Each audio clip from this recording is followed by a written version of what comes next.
Alright, so in this video, I'm going to talk about David Benatar's antinatalism and his pessimistic philosophy more generally. I've been meaning to make this video for quite a while, and yeah, luckily now I've gotten onto it. Now, first and foremost, I would like to say that I really like David Benatar as a philosopher, um, and from the interviews and the debates that I have heard with him, he seems like a person who isn't afraid of speaking harsh truths about existence, right? What I like about him as well is that he also seems like actually uh, from his arguments and his conclusions, right, about this topic, he seems very objective, um, and he seems very logical, regardless of what he wants to be true. Okay, that's basically how you do philosophy, right? This is why I respect him. One of the reasons that I respect him.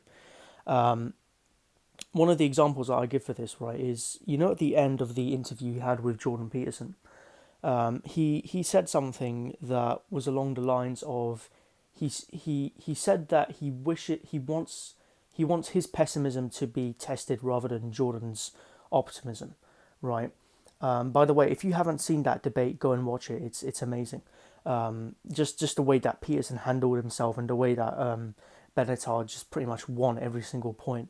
Um, yeah, but anyway, yeah. So um, in this video, I'm going to be explaining Benatar's philosophy. I'm going to be touching on both his antinatalist arguments presented in Better Never to Have Been, mainly, as well as his pessimistic quality of life arguments that he mainly presents in The Human Predicament. Um, and I'll split this video into two main parts, which are going to kind of cover both of those books kind of separately and the points in brief. Of course, I'm also going to be providing my own criticisms. Um, Now, when I criticize his ideas, especially in the second half, um, actually, yeah, so especially in the second half, I won't be using more so the generic kind of arguments, right? I might state them to make this video more objective, right? But at the same time, I think that a lot of the arguments that have kind of been leveled against Benatar, especially in a lot of these like interviews and a lot of these like radio call-ins and stuff online, are just not good enough. I think that one powerful kind of criticisms of Benatar, especially like his asymmetry argument and stuff like this, not so much his quality of life arguments. I pretty much completely agree with him on that. Is basically GSC, generic subjective continuity, and that's what I want to focus on because I don't see a lot of people critiquing Benatar from that point of view. Um, I mean, I see naturalist Ted talking, kind of critiquing Benatar on that, but that's pretty much it, right? But yeah, anyway, let's just get into the video, right? So, firstly, I'm going to touch on his first book, Better Never to Have Been, The Harm of Coming into Existence. And as I said, this is going to focus on like more so the antinatalist arguments, right? Now, I'm going to give you guys some of the main points that he presents in his book, kind of arguing for antinatalism.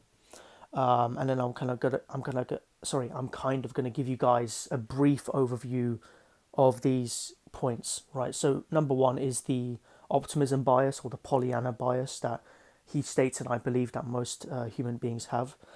Then we have, of course, the asymmetry between pleasures and pains. That's that kind of graph, kind of famous graph for antinatalists, the quadrant. And then you have the quality of life theories. So there's three of them: the hedonistic, the desire fulfillment, and the objectivist theories. I'm also going to be touching on what he states, and I believe is the difference between pro-mortalism and antinatalism. An important point on the the objectivizing of children by parents especially, and his points about the harm of coming into existence, which are mainly, I guess you could say, empirical points. But he does bring in some personal kind of reasoning on that as well. But yeah, anyway, so let's just get into it. So the optimism bias, right? Now, there was a book written by, I think, what's her name? A woman called Sharisha Rowe. I can't remember. I think that was the name. I'm probably butchering the name there, but she made a book called The Optimism Bias a couple of years ago, and in it she described how human beings are very bad at judging the quality of their own lives because we have this optimism bias that's evolutionarily built into us, into our biology, into our psychology. That basically, that basically states that it's meant to have us have a rose-tinted view of the world, not fully, but it's meant to make us view things more positively than they actually are, and that makes us view our lives. That makes us view our lives and human life more generally as being better than it is, right?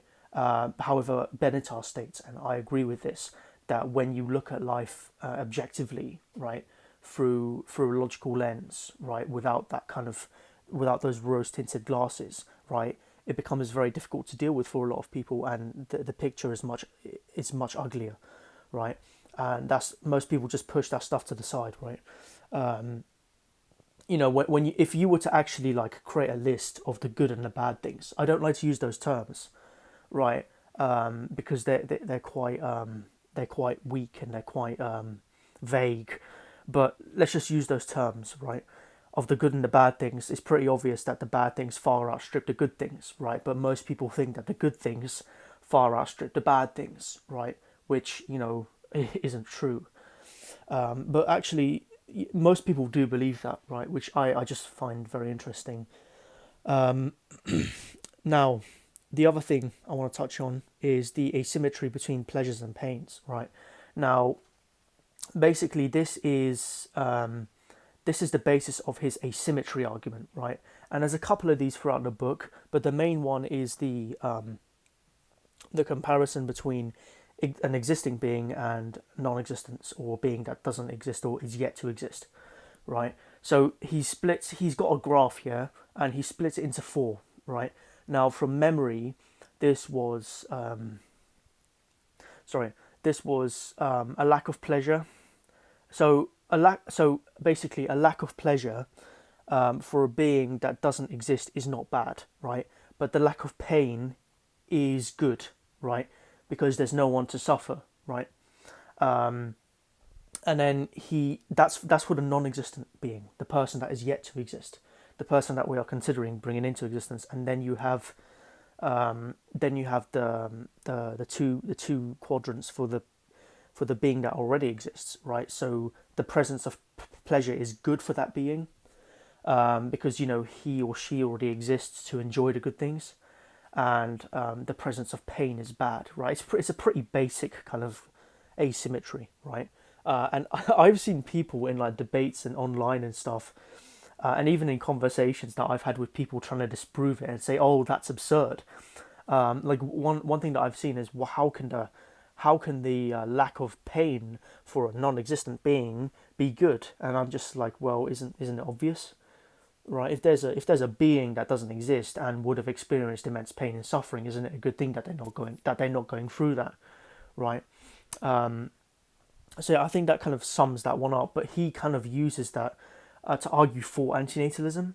And when you combine that with the last point, which is his more empirical argument of coming into existence always being a harm, then he kind of creates a very powerful argument for unconditional antinatalism. I'm going to critique that in a bit from the perspective of GSC, but I think that if GSC wasn't a thing, that would be a very, very powerful argument to not have children, right?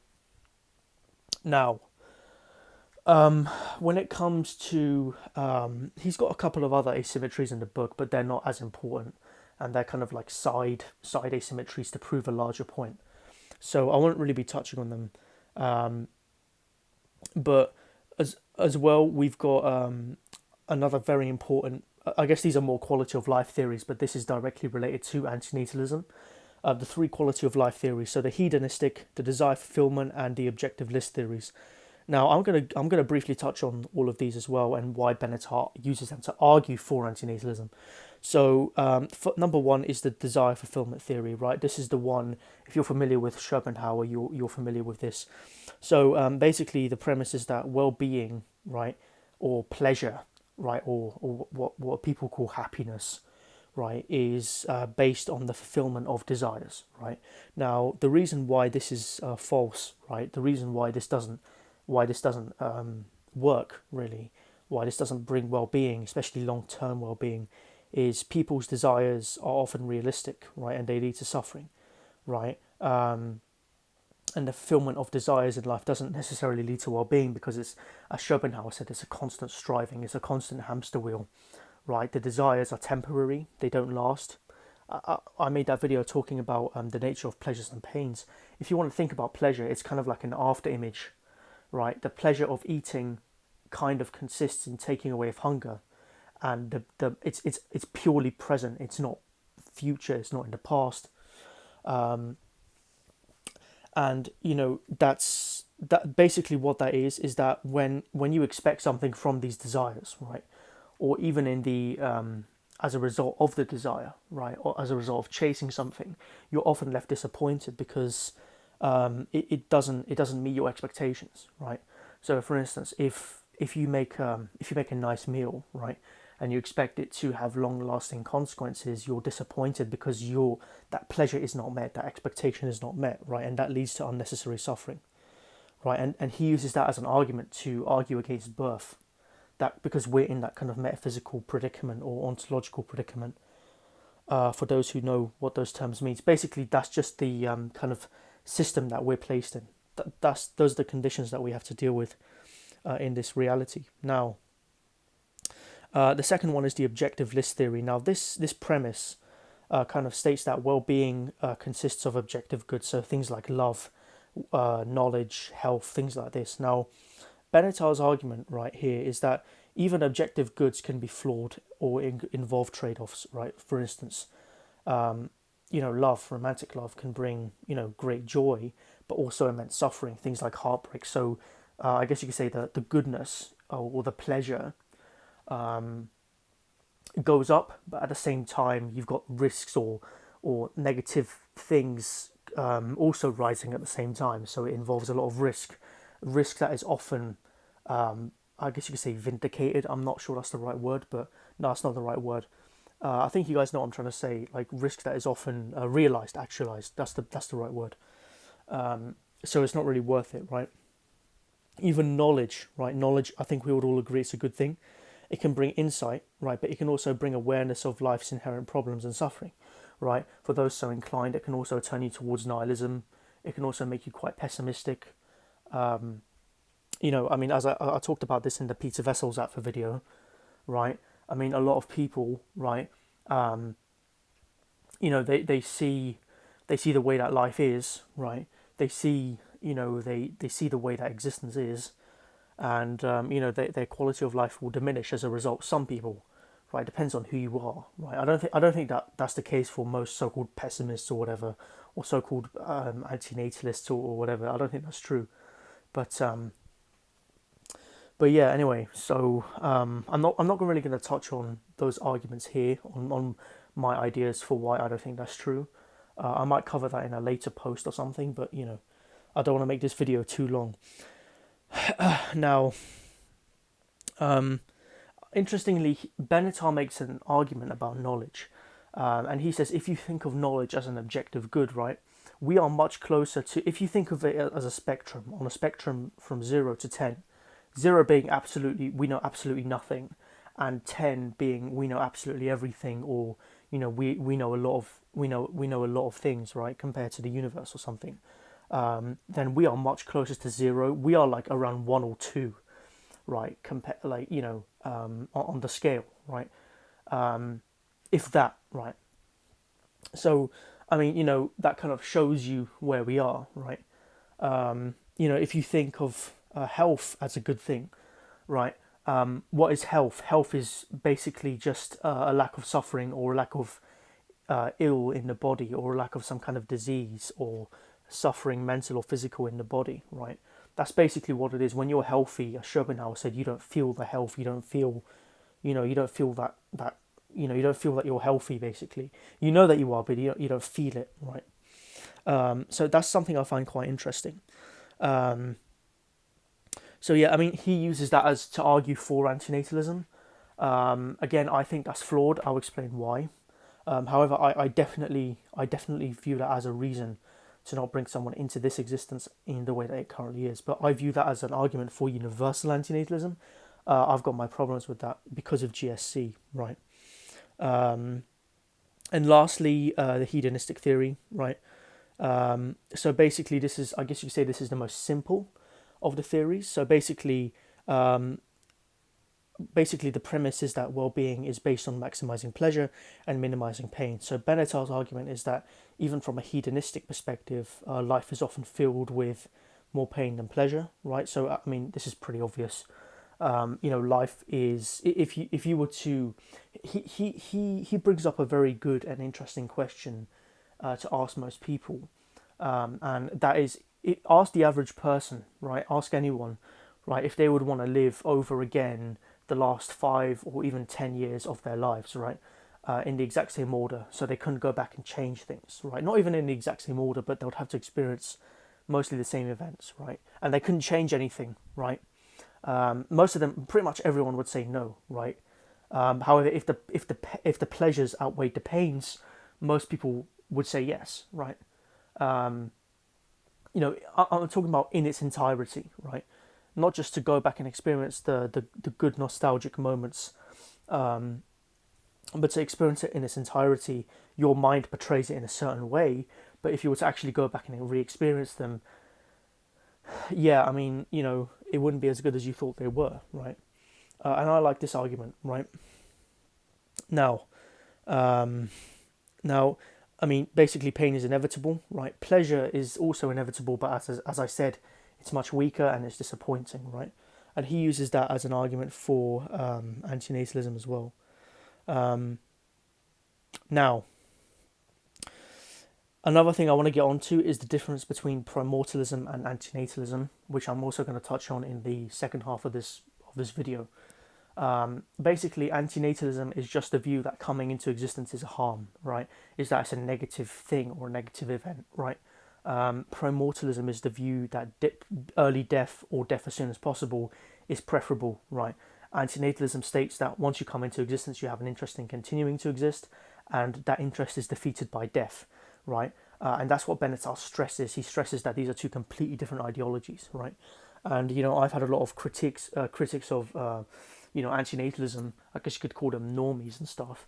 They would say, "Oh, anyone who believes in antinatalism would check out," right? But of course, that's not, if they understand it. Just because something may be emotionally tough to deal with, right, doesn't mean that it's not true. It doesn't mean we should analyze the arguments, right? That's what I don't like with most people, is that they don't analyze the arguments, right? But there's a massive difference there, and I'm going to get onto that later. Now, lastly, for this half, I'm going to be touching on the harm of coming into existence. Now, Benatar here is quite empirical, so for those who don't know, I guess you could say this is quite about the evidence, right? Or how would I say this?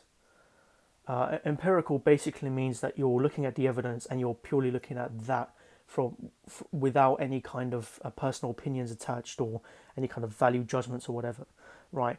Benatar states, in his view, that even if you were to have an existence that was like pure pleasure, right, or no pain or whatever, coming into existence would always be a harm, right? Because like, here's the thing, there's always going to be some pain in a life, right? Even if you stub your toe like just once in your life, that's pain, and that's something that makes it a harm empirically. Do you guys see why I say it's empirical, right?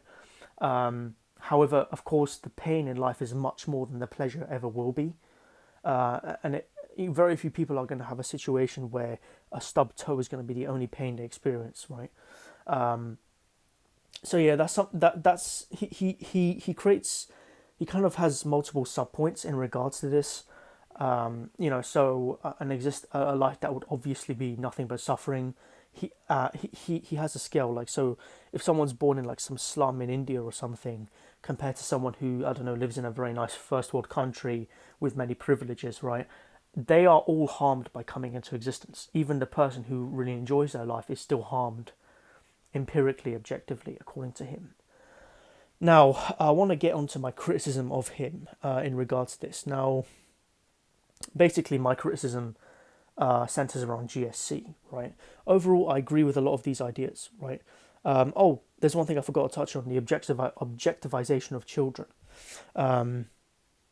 Now, the way that children are objectivized by most people is they view the child as a means to their end, right?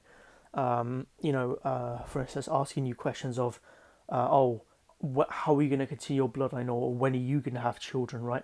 They never think about the child themselves, right? As to what kind of life they're going to live, or if they want to, be brought into existence. He also uses the consent argument, basically the idea that no one consents to be being brought into existence. I find that to be pretty interesting, actually, and quite fundamental if you are a practical antinatalist. So yeah, now back to my criticisms. GSC, right? So the claim that coming into existence is always a harm is debatable from the perspective of GSC. So GSC, generic subject of continuity, basically non-existence cannot be experienced, and therefore experience is eternal. Experience is all that can be experienced. I've mentioned this in previous videos as the main criticism of antinatalism from a theoretical perspective, which is why I'm not a theoretical antinatalist. However, nothingness doesn't shield someone from existence. Now, I agree with his quality of life assessments, as well as his claim that children are seen as a means to an end and objectivized. As I said, that question, how are you going to continue your bloodline? It's all about you, or it's all about them. It's all about their happiness, or their individual selfish needs, right? And that's something that I don't like. If you're going to have a child, think about the child, right? And I've often said that the ultimate form of enlightenment is just to not bring children into this world, right? Because this is a fallen world. This is a world of suffering, if anything. So yeah. Now, as I said, children and their quality of life isn't thought about, right?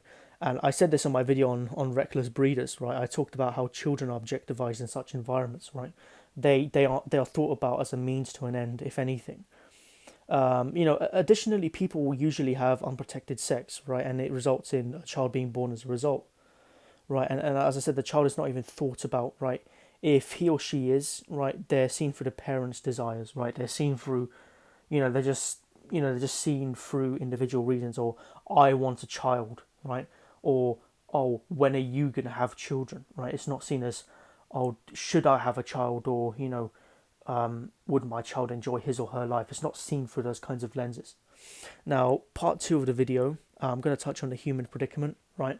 Now, there's a couple of subpoints here. Now, number 1 is the human versus the animal predicament. Now, this is very important, right? For me, especially as a vegetarian or a pescatarian, this is super interesting and super important, also from a perspective of GSC. So human life, as Benatar says, and as I agree with, is very bad, objectively speaking, empirically speaking, right? I told you guys about those 3 objective life standards, more metrics, right? Now, the human predicament is bad, right? But we are in a much more privileged position. We can, we have empathy, right? We have laws. We are usually shielded from a lot of the diseases and the evils of nature. We don't have to face things like factory farming, right? We are usually like I guess you could say the kings in the relationship, and all this kind of stuff. But when you look at the animal condition, it just gets like a million times worse, basically.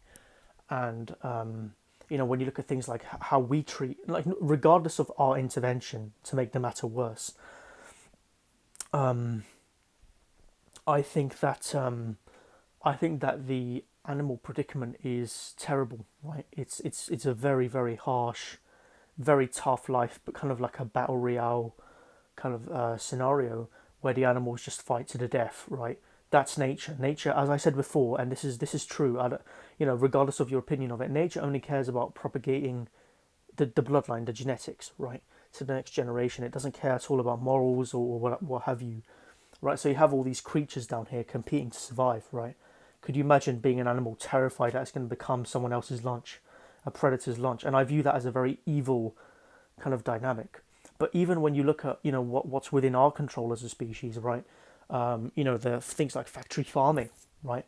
When you look at factory farming, right, you see the evil there, right? You see how like animals are treated like absolute like like basically like worse than animals, like dirt, right? For our needs, for our desire to have more meat, cheaper foods, and all this kind of stuff. And sentient beings are treated so badly.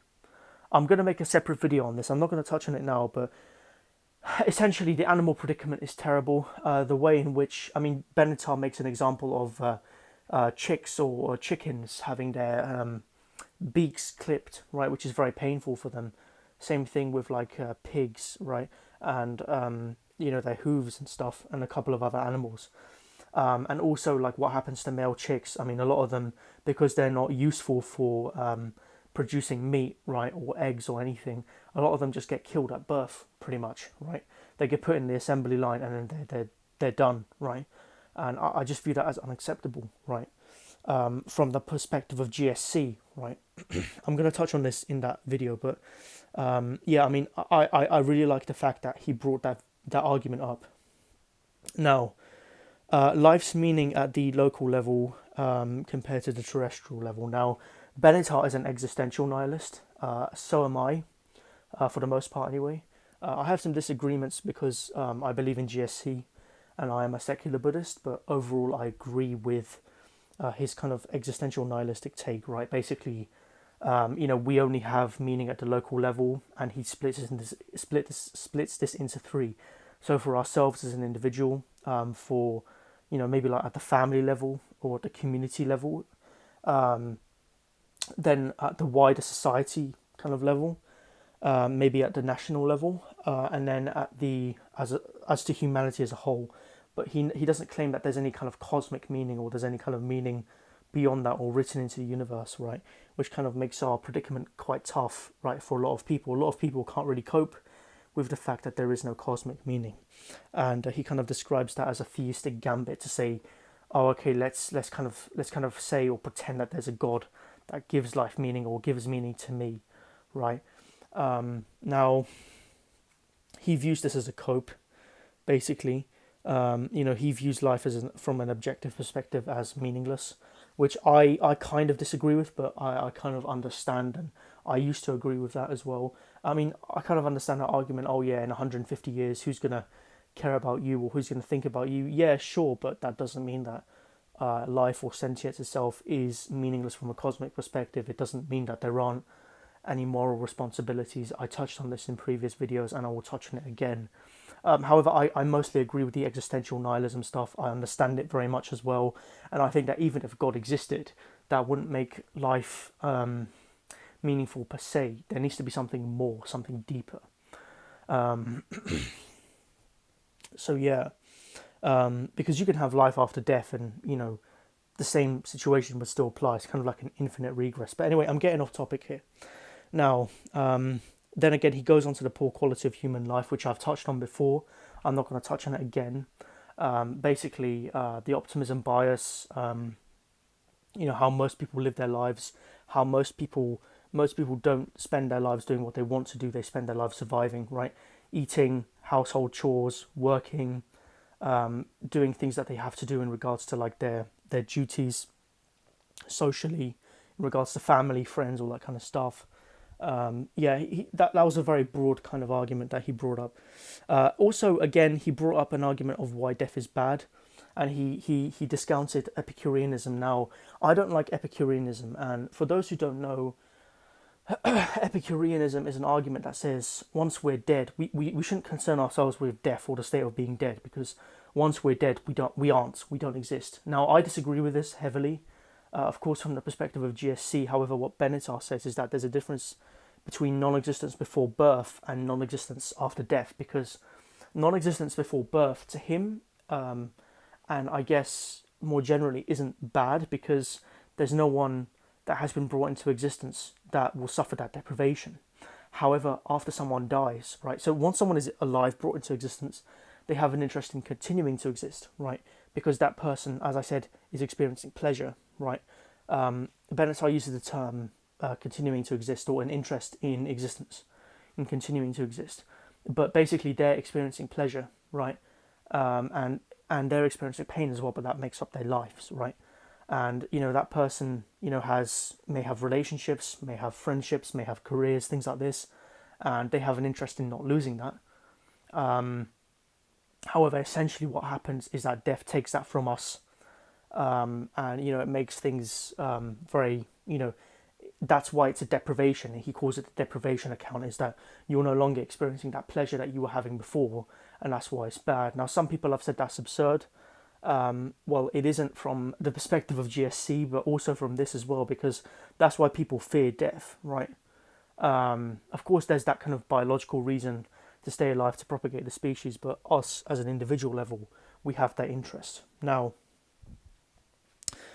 he also talks about why immortality would be a curse, right? And how it's a cope with death, right? People think that, once they enter heaven, right, for the religious, that's the theistic gambit he talked about, that, everything's going to be fine and dandy. But really, when you look at it, right, that would just lead to boredom, and it would kind of lead into an eternal nightmare, right? And it's kind of used as a cope that, oh, okay, death is not bad, right? Death is, that kind of famous Christian argument, oh, death has no power over me because I shall rise again, or something like this. But really, eternal life, eternal consciousness would be a torment, especially for conscious beings such as ourselves. And you'll just run out of things to do, and it will just as I said, it will just become a chore, right? And lastly, he touches on suicide, right? Now, as I said before, Benatar views death as a harm. He views suicide, except in very tough cases that have been agreed on by medical professionals and people like this, as unacceptable and very dangerous, because that person has that interest in continuing to exist. And he also stresses the finality of death, right? And how he says it's not an answer to the human predicament. Not being born is, right? Because you're deprived of what could be. You're deprived of your pleasures, and you're deprived of your interest in existence, right? So in effect, you compound it, because death is the end of the long road of the tragedy of the human predicament. Now, in conclusion, I'd like to say that overall I agree fully pretty much with Benatar's quality of life assessments and his view that death is bad. I also agree partially with existential nihilism. However, I have a couple of criticisms that I would like to touch on in regards to his overall philosophy now. Basically, the thing is, I oppose, to an extent, I definitely oppose moral nihilism. I think Benatar does as well. Benatar's purely an existential nihilist. However, I have my problems with existential nihilism. Basically, GSC, so is basically there is some kind of meaning at that level, especially when you're thinking in terms of Buddhistic thinking, that consciousness in a way continues on, however not for you the individual. However, that's the point that I want to touch on in regards to immortality. Would you as an individual want to live forever? I think the answer is no. So I think that's one criticism of the existential nihilism. However, overall I would agree that there is no life beyond the grave in time for you the individual. And if you want to view existential nihilism through that lens, you can do so. But yeah. Now, the thing is, right, the fact that he is not a moral nihilist, I want to touch on this. The fact that he's not a moral nihilist is shown by his strong defense of antinatalism, his opposition to things like euthanasia and things like this. And he was asked this on the radio, and he even said, "No, I'm not a moral nihilist. Antinatalism is not nihilistic." Because people like to conflate pessimism and nihilism, and that's something I don't like as well. I'm just glad that Benatar touched on that as well. Now, I'm a partial existential nihilist, as I said, and basically, here's the thing, right? I agree that there is no meaning at the cosmic level, at the terrestrial level, as Benatar states. As I said, I referenced GSC once again to show that there is some meaning at the cosmic level, as I said earlier. But the main point is that when it comes to ensuring that harm is minimized, right, as we cannot guarantee that someone will not experience immense suffering, we have to do this as a species, right? Because that's what we can control, right? Maybe we can control nature, right? That's one way, I guess you could say that zoos are a good thing, or definitely stopping factory farming, or making it less cruel, right? Maybe that's some way that we could go towards doing this. But I agree with Benatar in stating that the way nature is set up is such that it is pretty much basically purely for suffering. Now, the thing is, this could be, but as I said, with GSC, it could be any individual, right? As existence is the only thing that can be experienced, right? That's why Buddhism claims that that life and death is an illusion. Also, the ego is an illusion. But I'll touch on this in a later video. But overall, thanks for listening. If you have until now, I know this has been a long video. Again, sorry for not making a video over the past couple of days. I've just been busy recently. But yeah, I hope you enjoyed this video, and yeah, see you in the next one.